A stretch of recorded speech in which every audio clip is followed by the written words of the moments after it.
Hey, this is Craig the Pool Man with Pool Specialist. Today we have a short video for you on how to install an AutoFill. This happens to be what's called an infinity edge pool, so there are some unique conditions with it. You want to make sure when you have an infinity edge pool that your sensor is actually in your infinity edge basin, and then the return or the water is actually going to come into the main pool here. So you're going to set that up so that your automation valve will fill the pool. The reason why you do that is, of course, if the pool is a couple inches down, you'll drain your basin even if it's at the correct water level. So you want the pool to be filled to the correct water level, the water to cascade over the infinity edge, and then eventually fill up the basin.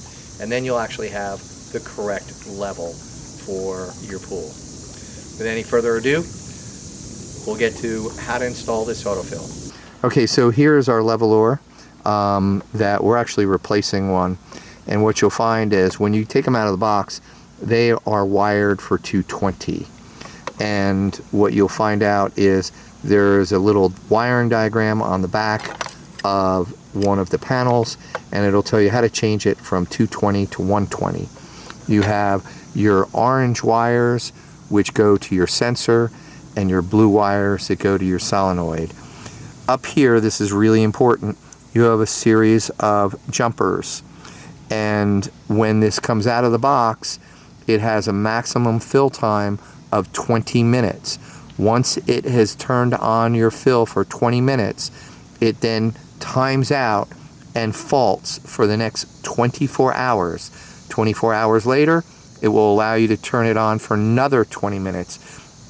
If you would like to increase that, you have two jumpers, jumper A and jumper B. You can sever either one or remove either one, and if you remove, say, jumper A, then you'll go from 20-minute fill time to a 40-minute fill time. Then if you sever the next jumper, you will go from a 40-minute fill time to a 1 hour fill time. If you do not want the protection of the fill time, then you can cut jumper S1, and then it will run infinitely. I don't recommend this. This is because if something goes wrong, then you wind up running your fill for 24 hours. So we're going to go ahead and we're going to rewire this, and then we'll show you how it actually looks once it's rewired. Okay, so we've got this all rewired. You can see we've got our sensor coming into the orange and our solenoid valve coming into the blue. We rewired this for 120 volts. And so what we did was we snipped the wire that comes where it's black and white and black and red. And then we connected the hot side, the black wire, to the black and the red.